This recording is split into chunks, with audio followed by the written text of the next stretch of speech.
ग्रामीण रुग्णालय आष्टी येथे डायलिसिस सेंटर, सोनोग्राफी मशीन तसेच 5.0 लक्ष लिटर पाणीसाठा तलाव यांचे लोकार्पण आज आमदार सुरेश धस यांच्या हस्ते व सीएस सतीश सोळंके यांच्या उपस्थितीत संपन्न झाले. या अत्याधुनिक सुविधांमुळे परिसरातील रुग्णांना वेळेत सुलभ आणि गुणवत्तापूर्ण आरोग्यसेवा उपलब्ध होण्यास मोठी मदत होणार आहे. या रुग्णालयात आता हार्निया, कुटुंब नियोजन शस्त्रक्रिया, मूळव्याध यांसारख्या उपचार सुविधा उपलब्ध होणार असून ग्रामीण भागातील रुग्णांना याचा मोठा फायदा होणार आहे.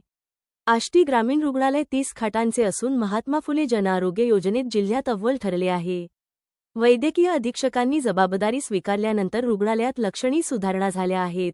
येथे उपलब्ध असलेल्या सुविधांची माहिती सर्वसामान्यांपर्यंत पोहोचणे गरजेचे असून कार्यकर्त्यांनी याबाबत गावागावात याची जनजागृती करण्याचे आवाहन यावेळी आमदार सुरेश धस यांनी केले.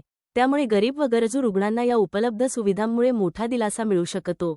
काही महिन्यांपूर्वी या रुग्णालयातील ओपीडी संख्या शून्यावर गेली होती, मात्र सध्या ती वाढून 200 ते 250 पर्यंत पोहोचली आहे.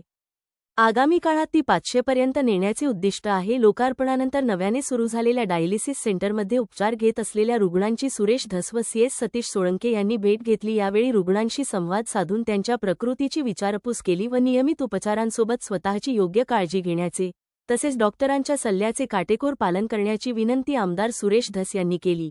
या कार्यक्रम प्रसंगी माननीय श्री सतीश सोळंके साहेब, जिल्हा शल्य चिकित्सक, जिल्हा सामान्य रुग्णालय, बीड, डॉक्टर रामदास मोराळे, वैद्यकीय अधीक्षक, ग्रामीण रुग्णालय, आष्टी, श्री विकास कदम, क्लस्टर हेड, महाडायलिसिस HLL लाईफ केअरली, श्री प्रफुल्ल सहस्त्रबुद्धे, अशासकीय सदस्य, रुग्ण कल्याण समिती, श्री जालिंदर पोकळे, अशासकीय सदस्य, संनियंत्रण समिती नगराध्यक्ष जिया बेग यांच्यासह सर्व नगरसेवक, तालुक्यातून आलेले सर्व प्रमुख कार्यकर्ते, पदाधिकारी, नागरिक, आशा वर्कर भगिनी उपस्थित होते.